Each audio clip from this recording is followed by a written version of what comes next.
buenos días, muy buenas tardes o quizás muy buenas noches, estimado oyente, según sea la hora y el país donde se encuentre. Reciba nuestro característico saludo pastoral al inicio del programa, de quien les habla, el pastor bautista Nikos Ricoy, de parte del equipo de trabajo del Ministerio Tinajas, que elabora cada semana este programa para usted, emitiendo desde aquí en Valencia, España. Muy bienvenidos una vez más a nuestro nuevo programa semanal Encuentros.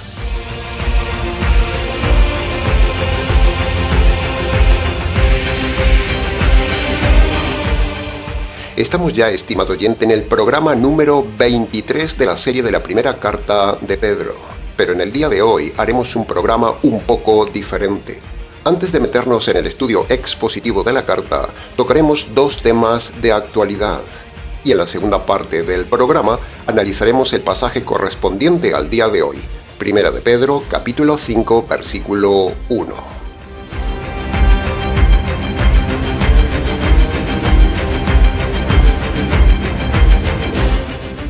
En estos últimos programas, si usted es seguidor del canal, habrá notado que, junto con el análisis expositivo de la carta de Pedro, venimos dando también nuestra opinión de la actualidad, específicamente en dos temas. Primero, dando nuestra denuncia y opinión bíblica de las cosas que hace el moderno anti-Pedro, o sea, el Papa. Y segundo, venimos comentando también los acontecimientos con Israel. No podemos abstraernos de estos dos temas, estimado oyente. En el equipo de trabajo del Ministerio Tinajas creemos que son una cita obligada en el programa. Primero porque Pedro es judío, es del pueblo de Israel. Y segundo porque millones de personas creen que Pedro fue el primer papa. Así que al analizar la carta de Pedro, les hacemos ver lo que realmente creía y hacía el primer papa, entre comillas. Por eso, necesariamente, como expositores bíblicos que somos, tenemos que analizar y opinar sobre estos dos temas actuales: el Papa e Israel, Israel y el Papa. Por un lado, debemos analizar y denunciar a aquel que presume hoy de ser el sucesor de Pedro, pero que en realidad, como hemos demostrado muchas veces, el Pedro de hoy no tiene nada que ver con el primer Pedro. ¿Se imagina a Pedro con un sombrerito blanco y un vestido blanco y zapatos rojos? ¿Se imagina a Pedro viviendo en un palacio como vive el Pedro moderno? ¿Se imagina a Pedro postrado ante una imagen de María? ¿Se imagina a Pedro rezando un rosario, repitiendo 10 Avemarías y un Padre Nuestro? ¿Se imagina la reprensión que recibiría Pedro de parte de Pablo si Pedro hiciera unas misas en un templo cuando Pablo dijo que Dios no quiere templos hechos por manos de hombres? ¿Se imagina a Pedro manejando un banco con millones de dólares como maneja el Papa en el Vaticano? ¿Se imagina a Pedro autorizando las torturas de la Inquisición? ¿Se imagina a Pedro hablando de política, guerras y cobrando impuestos? ¿Ve usted algún mensaje político en las cartas de Pedro? ¿Ve usted a Pedro metido en política y recibiendo en su palacio a dignatarios, ateos, cantantes y líderes de otras religiones del mundo sin compartirles el Evangelio? ¿Se lo imagina? Pues todo esto y mucho más lo hace este anti-Pedro.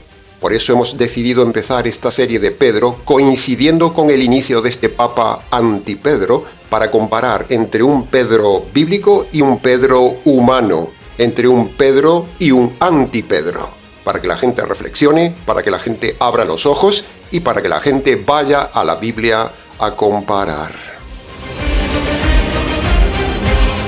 Y por otro lado, está también la latente situación de la tierra de Israel.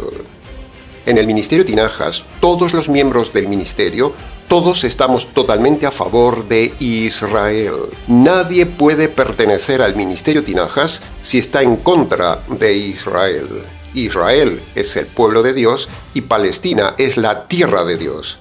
No hay ni un solo miembro del Ministerio Tinajas, desde Canadá hasta el sur de Chile, que no esté a favor total de Israel y a la vez en contra de los intrusos palestinos.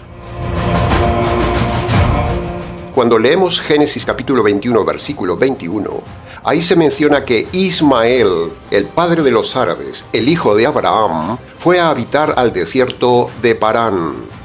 Génesis capítulo 25, versículos 17 y 18, el texto describe que Ismael y sus descendientes habitaron en Javila hasta Shur, o sea, frente a Egipto, camino a Siria, en la tierra actual de Arabia.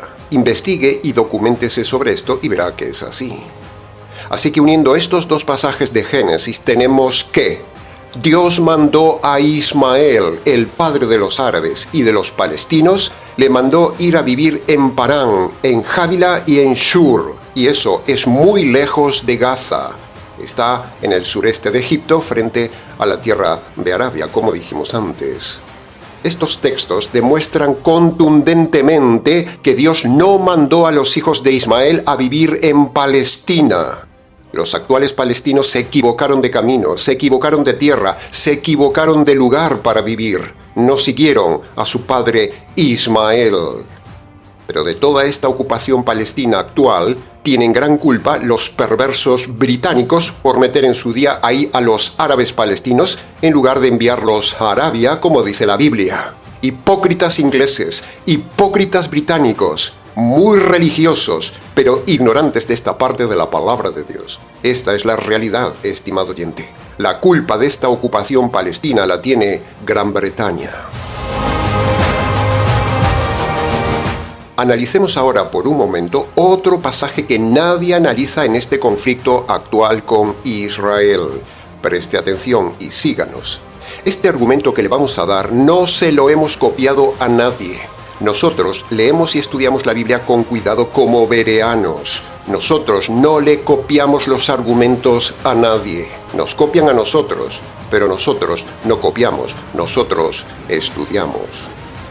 Génesis capítulo 21, versículo 10 dice: Dios dijo a Abraham: Echa de aquí a tu esclava y a su hijo, porque el hijo de esta esclava no heredará nunca con Isaac mi hijo.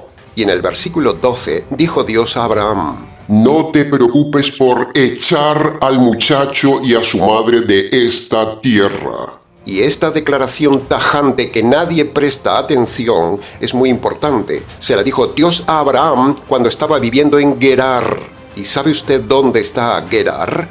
Gerar está en la zona del actual Gaza. ¿No le parece original? Los perversos británicos, los opositores de Israel e incluso Israel mismo no leen este documento histórico donde Dios expulsa a los árabes de la zona de Gaza. ¿No le parece increíblemente coincidente que justamente en Gerar, en la actual tierra de Gaza, Dios le haya dicho a Abraham que eche fuera de esa tierra el padre de los palestinos? ¿No le parece significativamente profético? Fíjese bien en la frase contundente de Dios: Echa fuera a Ismael. ¡Wow! Por eso Israel hace bien lo que hace, y aún es demasiado bueno con los palestinos dejándolos ahí.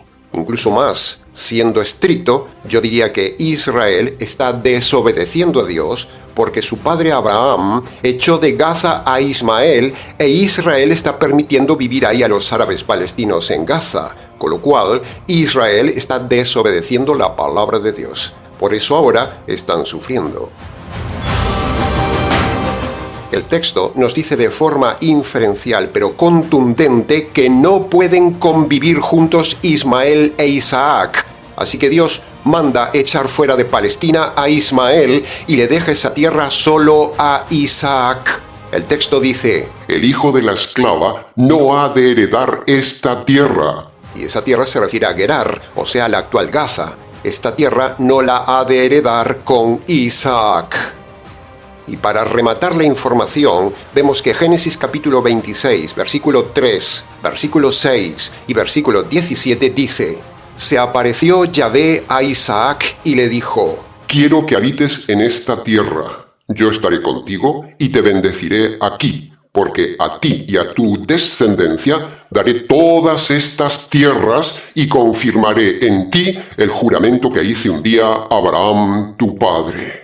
Y luego fíjese lo que dice el versículo 6 y el versículo 17. Acampó y habitó Isaac en la zona de Gerar.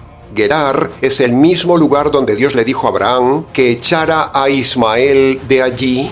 Por lo tanto, Dios le repite a Isaac en el capítulo 26, estando en Gerar, o sea, en Gaza, le repite lo mismo que le dijo a Abraham en Génesis capítulo 21, que esas tierras serían solo para Isaac y su descendencia, o sea, los judíos. Y en Génesis capítulo 25, versículo 18, se describe que Ismael y sus descendientes se fueron a habitar desde Havila hasta Shur, frente a Egipto, camino a Siria. O sea que Ismael no se quedó nunca en Gerar, o sea, en Gaza. Incluso nos hemos informado e investigado que la tradición árabe dice que en Havila y Shur se estableció Ismael, hijo de Abraham, muy lejos de Gaza. Entonces, ¿qué hacen los palestinos en Gaza? ¿Tendrían que estar viviendo en las tierras del sur de Egipto o en Arabia? Entonces, ¿por qué los palestinos no se van a la tierra de su padre Ismael? Puede ver por qué las cosas son como las decimos y estamos en contra de los palestinos usurpadores y ocupadores de una casa ajena, la tierra de Israel. Los palestinos son desobedientes a Dios porque como hijos de Ismael no pueden estar en esa tierra de Gaza por orden explícita de Dios. Y los judíos también están desobedeciendo al permitir que vivan ahí los palestinos. Y por ambas desobediencias tenemos el desastre actual. Con todo esto dicho, vemos, estimado oyente, lo que produce la desobediencia a la palabra de Dios. Abraham pecó al tener a Ismael en adulterio. Israel peca no obedeciendo el documento de Dios, echando a los palestinos de su tierra. Y los palestinos pecan por ser usurpadores de la tierra de Dios. Este tratado de paz firmado el otro día no durará nada, estimado oyente, como tampoco duró el tratado de paz orquestado por el otro necio, el presidente Bill Clinton. Aquellos famosos acuerdos de Oslo no duraron nada. Mira el resultado, terminó en una guerra. Aquel ridículo hecho por Bill Clinton será lo mismo que el ridículo hecho por Donald Trump. Usted lo verá, la guerra seguirá. Donald Trump se comerá su orgullo y su egolatría muy pronto porque nunca habrá paz entre Israel e Ismael. Es una guerra eterna diabólica. Ningún hombre la puede detener. Solo la detendrá Cristo cuando venga en su día. Así como el diablo odia al hombre porque Dios desechó al diablo y eligió al hombre para heredar el reino, de la misma manera, estimado oyente, Ismael odia a Israel porque Dios eligió a Isaac, el hijo de la promesa, y desechó a Ismael. De ahí viene el odio árabe, un odio instigado por el diablo en los árabes. Ismael heredó el odio diabólico hacia Isaac y llega hasta nuestros días.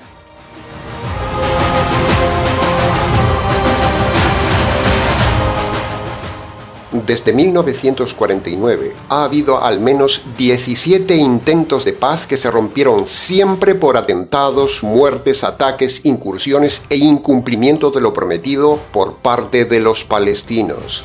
Entonces, con este historial, ¿cree usted que el soberbio rey Donald Trump va a lograr que jamás no rompa nuevamente este tratado? ¿Usted lo cree? Nosotros no. Hay que ser muy ingenuo para creer que todo esto se va a acabar. Nosotros no lo creemos. Es más, el día que se rompa la paz, lo diremos en el canal y recordaremos lo profetizado hoy en este programa. No sean ilusos, estimados oyentes, de esta paz no saldrá nada, solo vanidad para Estados Unidos, pero pronto se romperá la paz. Este reciente tratado de paz y de alto el fuego no funcionará nunca. Usted verá dentro de poco tiempo que nuevamente en la televisión habrá muertes, ataques, incursiones y continuará la guerra por parte de los palestinos contra Israel. Escuche ahora lo siguiente que voy a decir. El grupo terrorista Hamas fue fundado con un juramento y un lema.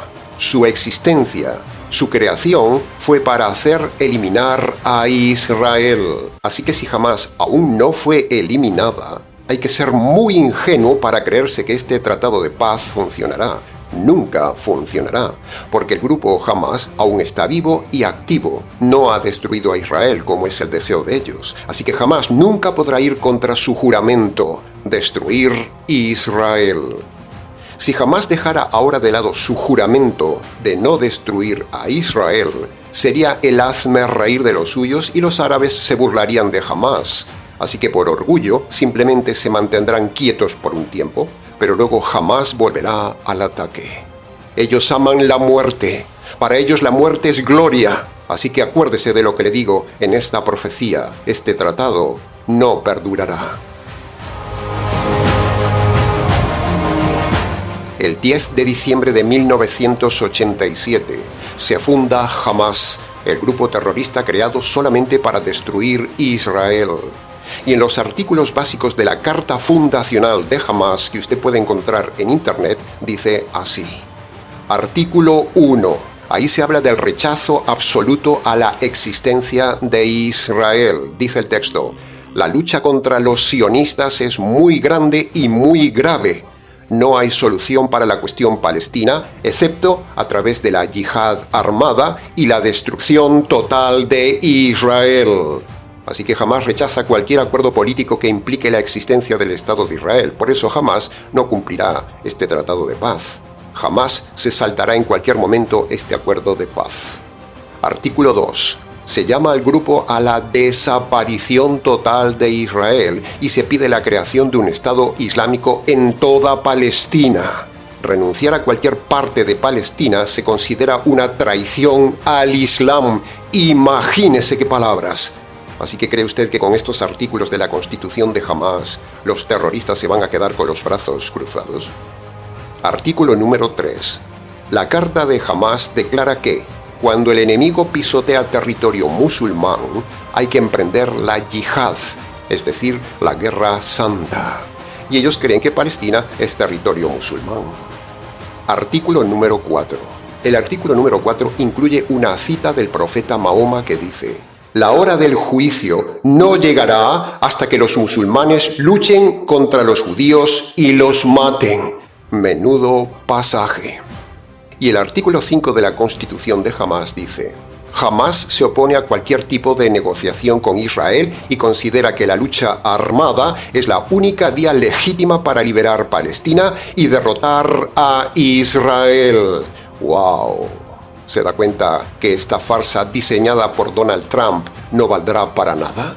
Con estos artículos bajo juramento, estos asesinos, ¿usted cree que los de Hamás van a respetar este tratado de paz? No, señores, no lo van a respetar y dentro de un tiempo, acuérdese de esta profecía bíblica, los terroristas, amparados por los cómplices palestinos, volverán a la guerra. Todo este tratado de paz es aire, como fue el caso del tonto presidente Clinton en 1993. Clinton hizo mucho espectáculo, mucho tratado, pero al fin Hamás se rió de Clinton, rompió el tratado de paz y miren que acabó todo aquel espectáculo del inepto Bill Clinton en la presente guerra. Jamás se burló del presidente de los Estados Unidos y jamás se volverá a burlar de este presidente de los Estados Unidos. No se puede hacer tratados de paz con asesinos, con terroristas, con genocidas, con la muerte. Hay que eliminarlos a todos como haría Moisés y hay que expulsarlos a todos los palestinos de esa tierra de Israel como lo haría Josué y como mandó a hacerlo Dios.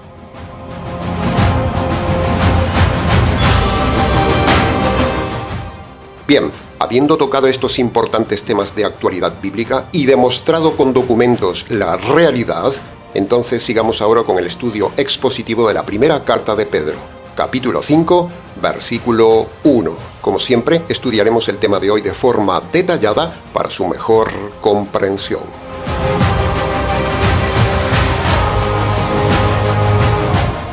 Entremos entonces en el análisis, comentario y enseñanzas del versículo 1, que dice así: A los ancianos que están entre ustedes, yo también anciano y testigo de los padecimientos de Cristo, soy participante de la gloria que será revelada. Punto número 1. El concepto de anciano en el Nuevo Testamento está relacionado con la sabiduría de un líder o de un pastor. Lo de anciano no se refiere a la edad ni a las canas, se refiere a la capacidad de dar consejo correcto y bíblico. No siempre una persona anciana de edad es sabia. Al contrario, hay muchos ancianos que llegaron al fin de sus días llenos de desgracias precisamente por no haber sido sabios en su vida. Incluso un joven puede ser más sabio que una persona de edad si estudia la sabiduría bíblica. De hecho, en el Ministerio Tinajas trabajamos intensamente para que nuestros niños y nuestros jóvenes crezcan en sabiduría bíblica para que les vaya bien en la vida y puedan ayudar a otros. Entonces, pastor, ¿qué es la sabiduría? Bueno, la verdadera sabiduría, no la sabiduría del mundo.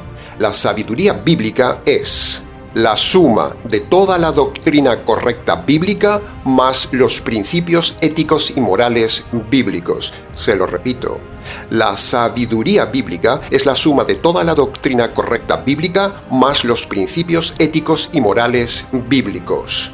Si una persona conoce perfectamente toda la doctrina bíblica y conoce los principios bíblicos y éticos de la palabra de Dios y los maneja con soltura y armonía, esa persona, ese niño, ese joven será más sabio que una persona de edad. La edad no implica necesariamente sabiduría. Hay mucho bravucón que se las da de consejero por ahí en las iglesias. Se las da de guía, de que Dios le habla, pero solo aplican la filosofía motivacional, la herejía doctrinal, la psicología secular o incluso mezclan la santería y la religión para dar orientación a la gente. Pero eso es porquería humana, no sabiduría bíblica. La filosofía, la psicología, la santería, la consejería de las iglesias y la religión no valen para nada, no son sabiduría de Dios.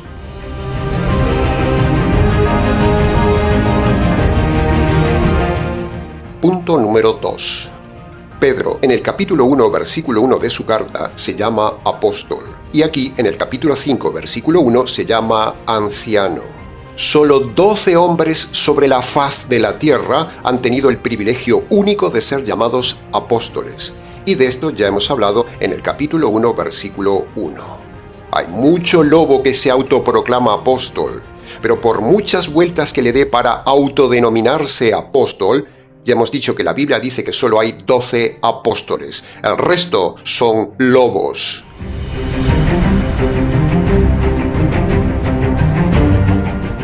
Punto número 3.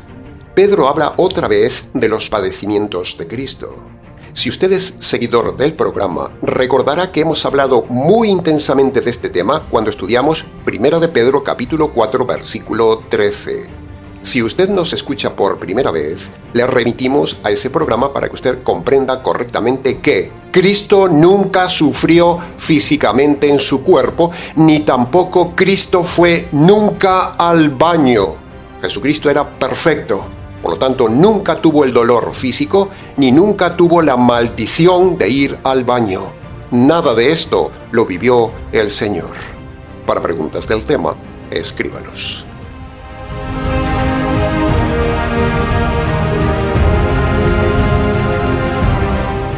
Punto número 4. Pedro habla de la seguridad de la salvación que él tiene, cuando dice públicamente y con toda contundencia: yo soy partícipe de la gloria que un día será revelada. ¡Wow! ¡Qué lenguaje, estimado oyente! ¡Qué seguridad! Pedro no era un hombre muy instruido ni muy estudioso, pero sí estaba seguro de su salvación porque en su día, como judío, obedeció los 2 requisitos universales para la salvación de un judío. ¿Y cuáles son esos 2 requisitos para un judío? Primero, Pedro creyó que Jesús era el Mesías, él mismo lo dijo. Y segundo, Pedro puso sus pecados a los pies del Mesías. Pero resulta que usted, estimado oyente, no es judío. Por lo tanto, Dios y la Biblia dicen que para tener seguridad completa de su salvación, usted como gentil debe obedecer 2 requisitos dados por el Mesías en Marcos capítulo 1, versículo 15, a los gentiles. Y eso le dará seguridad de salvación. La salvación no se pierde, como dicen los necios pentecostales, estimado oyente. El invento de la doctrina de la pérdida de la salvación es por causa de que tienen un evangelio falso. Como el evangelio que se predica hoy, Eso de pase al frente, levante la mano, acepte a Jesús en su corazón y toda esa mentira americana, ese evangelio no cambia a la gente, entonces el predicador, en lugar de reflexionar, ser sincero y reconocer que su evangelio no es correcto, prefiere echarle la culpa a la persona diciéndole que no tenía fe el día que levantó la mano y aceptó a Jesús en el corazón. Por eso le dicen que perdió la salvación y ahora debe volver a aceptar a Cristo en el corazón el próximo domingo y volver a pasar al frente y hacer nuevamente el ridículo delante de la gente y la gente ponerse a orar para que vuelva a los caminos de Dios. El invento de la pérdida de la salvación es por causa de una doctrina equivocada y un evangelio falso. No existe en la Biblia la doctrina de la pérdida de la salvación. En cambio, cuando una persona ve la maravilla del evangelio jurídico y realmente obedece los dos requisitos de Marcos capítulo 1 versículo 15, esa persona tiene poder para dejar sus pecados y cuando se agarra de esa justicia trabajará desde dentro de la persona y le hará vivir una vida de justicia y le dará seguridad. Pero si una persona nos cuenta el cuento de que obedeció Marcos 1:15, pero sigue igual en sus pecados, es que esa justicia nunca entró en su vida y aún sigue perdido. Por eso, estimado oyente, esa justicia diseñada en el consejo eterno, que un día cayó sobre el Señor Jesús, esa justicia tomada por la fe por usted, limpiará sus injusticias, le hará vivir una vida de justicia, le hará soportar las injusticias y le dará la esperanza de un mundo futuro de justicia. ¿No le parece maravilloso? Este es el verdadero evangelio, centrado en la justicia de la cruz. La salvación no se pierde, estimado oyente. El que se pierde es usted si no aprovecha esta oportunidad hoy de recibir el verdadero evangelio jurídico que le salva. Para preguntas del tema, escríbanos.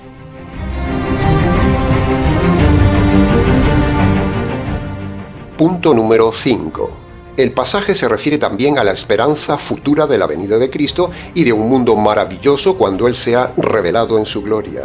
Pero ya hemos dicho hasta el cansancio en este canal que Cristo aún no viene ya, porque Dios está ahora en el tiempo de prolongar su paciencia sobre los gentiles para que conozcan el Evangelio de Cristo.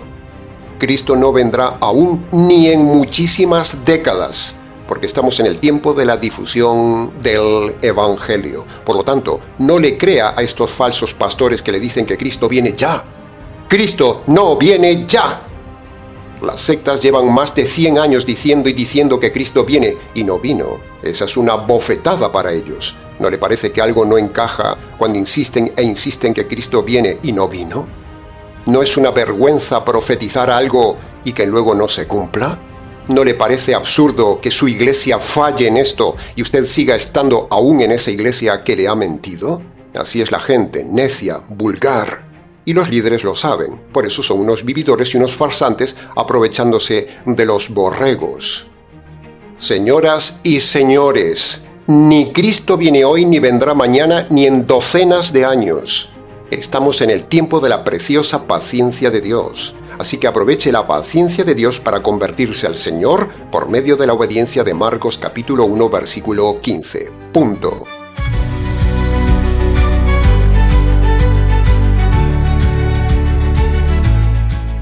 Y punto número 6 del análisis del versículo 1. Pedro cierra su versículo con la grandiosidad de la frase la gloria revelada. Esa frase de Pedro nos transporta al futuro. Esa frase nos eleva y es tremendamente entusiasmante, al menos para mí, como pastor que lo soy. No hay nada que más le guste al hombre, estimado oyente, que indagar el infinito. La curiosidad del más allá la llevamos dentro. El gusto y la satisfacción del misterio nos atrapa. La saciedad de los ojos y la satisfacción de la mente nunca acaba. Y todo eso será un día posible viajando por esos mundos del reino que varias veces hemos descrito en el canal y que con cada nueva descripción que hacemos del más allá deja corta la descripción anterior y nos entusiasma más para hacer una nueva descripción, a pesar de la limitación de la mente, de la imaginación, de las palabras. Sin embargo, lo intentamos, aunque hablemos limitadamente de todo lo futuro, que no se parece en nada a lo material de este mundo presente. Aunque hablamos de forma limitada, lo predicamos con entusiasmo. Nuestra narración siempre nos parece pobre, pero al menos lo intentamos para entusiasmarle. Aquello eterno es tan diferente, que precisamente ahí está el entusiasmo. Tratar de imaginar ese mundo futuro con los pocos elementos que nos da la revelación del Nuevo Testamento. Cuerpo nuevo, ciudades inmensas, seres diferentes, nada de entropía, todo perfecto, todo sorprendente, todo hermoso, todo descomunal, todo inmenso, actividad constante, cosas únicas, conocimiento infinito de las cosas, conocer lugares sorprendentes y un largo etcétera. Aunque hemos intentado varias veces describir el futuro, aunque hemos narrado varias veces lo que puede ser esa gloria material y física de la gloria eterna, nunca podremos acercarnos a esa realidad desde aquí, porque si pudiéramos, entonces aquello perdería la ilusión. Pero sin embargo, nos gusta intentar describir el reino con los pocos elementos que nos da la palabra de Dios. Disfrutamos tratando de describirle a usted ese mundo futuro como si le estuviéramos narrando desde allí lo que vemos por el agujero de una cerradura medieval. El alma, en el silencio de la habitación, en la meditación de la palabra, en la imaginación de los textos bíblicos, se entusiasma tratando de imaginar ese mundo hermoso, perfecto, eterno, ese hiperuniverso de universos celestiales y futuros. Nos entusiasma. Desde el punto cero del trono de la gracia, un día se dará la orden para que el universo se despliegue ante la revelación de Cristo. No será un simple amanecer esa revelación del Señor, no. Será algo único, será esplendoroso. Incluso su luz será 1000 veces mayor que la gloria del sol. Pero esa luz de gloria no estropeará la retina nuestra, sino que con la nueva retina podremos disfrutar de una cascada de luz pura que emana de Él. Una luz que redefinirá la existencia misma de lo que se ve en todo alrededor. Nuestro ser vibra con la frase de Pedro, estimado oyente, y nosotros queremos activar esa vibración en su alma, metiéndonos en la frase y activando en usted, en su oído, lo que un día podrá ver con su retina si se ha convertido por medio del Evangelio. Nosotros estamos preparados para estar un día en la gloria revelada, pero a la vez preparamos a la gente para entrar en esa gloria que un día será revelada. Un día desaparecerán los límites del espacio-tiempo y el reino omnidimensional de Cristo se abrirá hacia lo infinito, hacia lo interminable, hacia lo eterno, hacia lo maravilloso de esos mundos nuevos. Lo que más nos impactará evidentemente será lo que verán nuestros ojos, como dice Pedro, y también como dice Juan en Apocalipsis. Pero los ojos que vean un día esas cosas increíbles y maravillosas del mundo futuro, producirán también dentro nuestro un gozo de emociones inexplicables. Cuando el ojo ve un lugar bonito, precioso, el alma salta de admiración en emociones por lo que ve. Pues imagínese las emociones de ese lugar precioso estando con el Señor, viendo esos lugares maravillosos. O dicho de otra manera, ese ambiente perfecto, con el amado perfecto, ya sin límites de tiempo, con el corazón lleno de emociones, hará que cada partícula de nuestro ser se convierta en una catarata de júbilo eterno en el alma, es decir, la felicidad. ¿Sabe una cosa más, estimado oyente? Creo que en el reino habrá aire. Sí, creo que habrá aire, porque si hay nariz en el cuerpo nuevo, tendrá necesariamente que haber aire. Si hay boca y dientes, habrá delicias. Si hay nariz, respiraremos. Eso quiere decir que en el aire habrá aromas fragantes. Es pura lógica. Si nos encantan los olores gratos en el hogar, si nos encantan los perfumes, si nos agrada entrar en un lugar donde el aire está lleno de aroma natural y bonito, pues allí en el reino el olor del ambiente del reino debe ser puro y perfumado. Nos encantan los lugares perfumados, así que yo he pensado que el reino debe ser un lugar de aromas perfumados, quizás llenos de aroma de inciensos que salen del templo, o aromas frescos del campo, del nuevo campo, de los nuevos árboles, o aromas nuevos en las ciudades futuras. En fin, aquello será una sinfonía de perfección, belleza y admiración por todos lados. Prepárese, estimado oyente, anímese, esfuércese y conviértase ya. Trabaje por la difusión de este reino porque el tiempo corre como agua entre los dedos. Nosotros trabajamos intensamente para el reino, para el Señor del reino, para difundir el Evangelio del reino, como dice Marcos capítulo 1. El Evangelio da acceso a ese reino eterno, estimado, oyente, creyente, sufriente. Pedro dice que un día la gloria inimaginable será revelada. Tiene que ser fascinante ese mundo. Y de hecho lo es. El mismo Señor lo repite 2 veces, una en cada testamento. Dice: lo que ojo humano nunca vio, lo que oído nunca oyó, ni mente humana jamás imaginó, es lo que yo tengo preparado en el reino para aquellos que me aman. El universo conocido es solo un pequeño borrador, un bosquejo de rayas ante la realidad colorida y perfecta de la gloria del reino eterno. Aquí todo es entrópico. La entropía es la maldición del universo.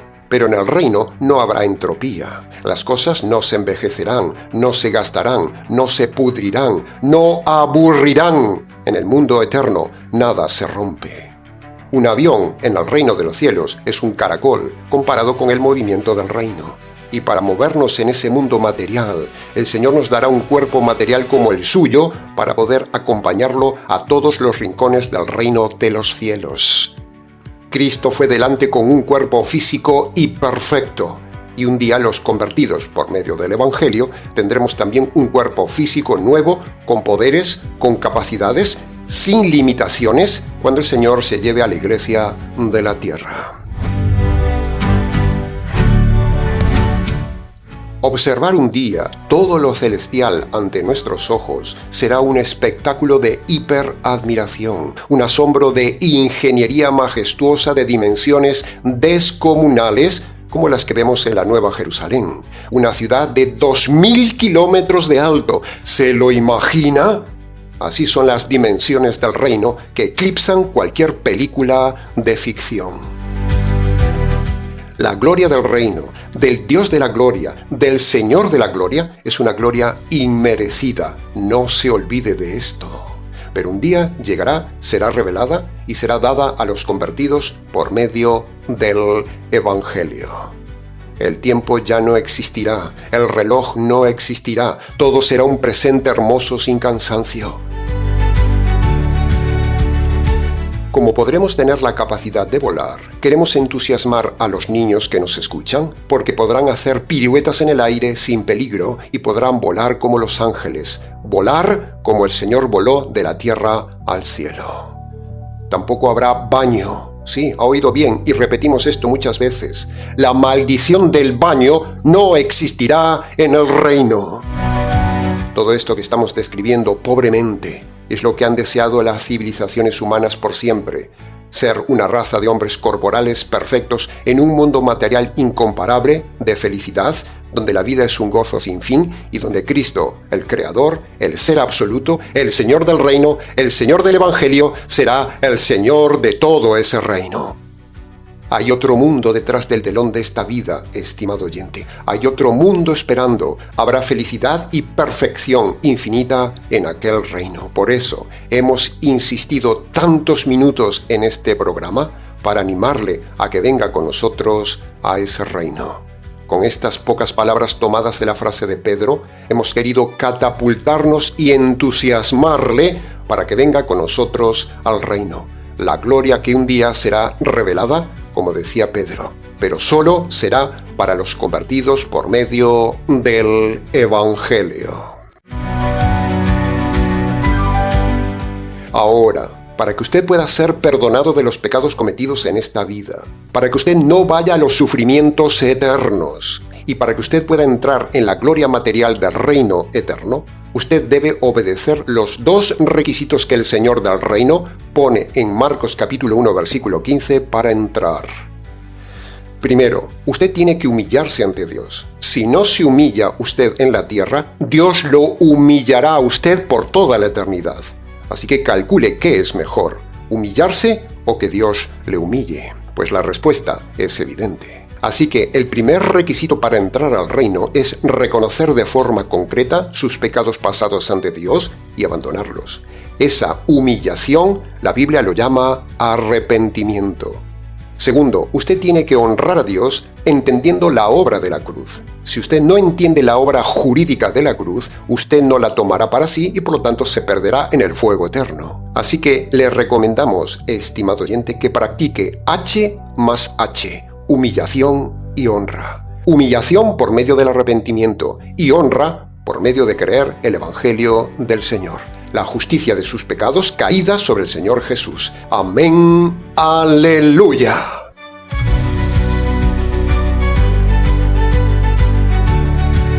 Bien, una vez más, se nos ha ido el tiempo del programa, estimado oyente. Se nos hizo un poco largo, pero valió la pena. Mucho más se pudo haber dicho de cada tema, pero creemos que con lo dicho ha sido suficiente para su enseñanza y su reflexión. Si tiene preguntas de algún tema, escríbanos. ministeriotinajas@gmx.es. Nada más por hoy, estimado oyente. Les ha compartido la verdad, solo la verdad y nada más que la intensa verdad bíblica de lo que hemos estudiado. Quien les habla, el pastor y expositor bíblico Nikos Ricoy, emitiendo desde aquí, en Valencia, España.